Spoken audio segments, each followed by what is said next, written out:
Bien, alors nous allons passer à la troisième question. À l'aide de l'algorithme ci-dessous, le voilà, on veut calculer le terme UN pour une valeur de n donnée. Et je vous rappelle que tout à l'heure, nous avions démontré UN égale Sn sur Sn-1. Et on calcule de proche en proche S1 qui est égal à 3. Après il y a S2. Après, il y a S3, on calcule les S de proche en proche et ça nous donne à chaque fois UN par la formule Sn, le même indice n sur Sn-1. Donc, à l'aide de l'algorithme ci-dessous et à l'aide des formules établies précédemment, on veut calculer le terme UN pour une valeur de n donnée. Bien.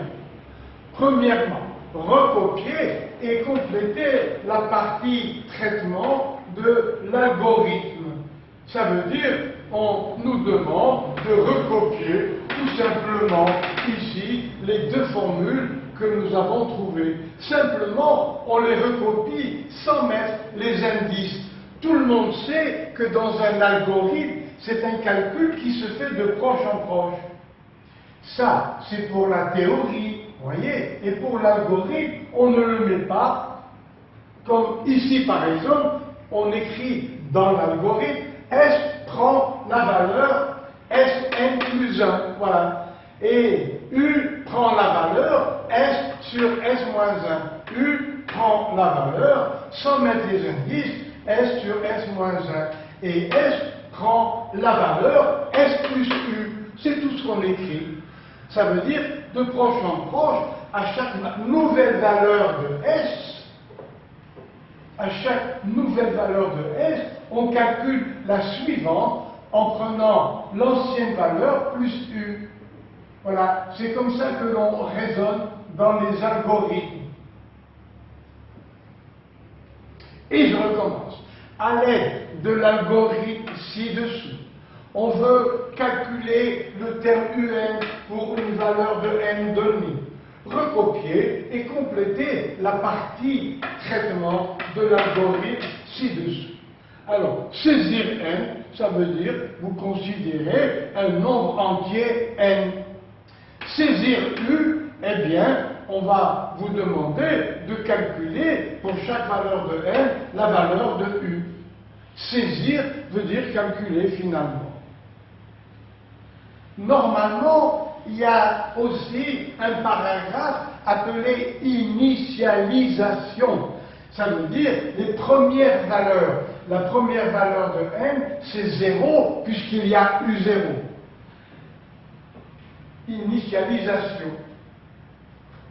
Il y a U0, il y aura n égale 0, mais ici, ils ne l'ont pas marqué. Alors, traitement, ça veut dire quel est le travail qui va se faire. Alors, regardez bien. S prend la valeur. Laquelle? Alors, la valeur U. S prend la valeur U, c'est-à-dire grâce à U. Sn plus 1, c'est Sn plus U. C'est pour suggérer cette formule.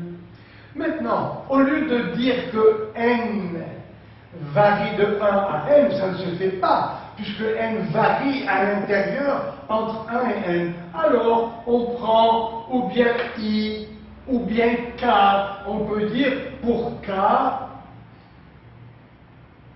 ici, pour K allant de 1 à n, ou bien I, c'est la première lettre du mot indice.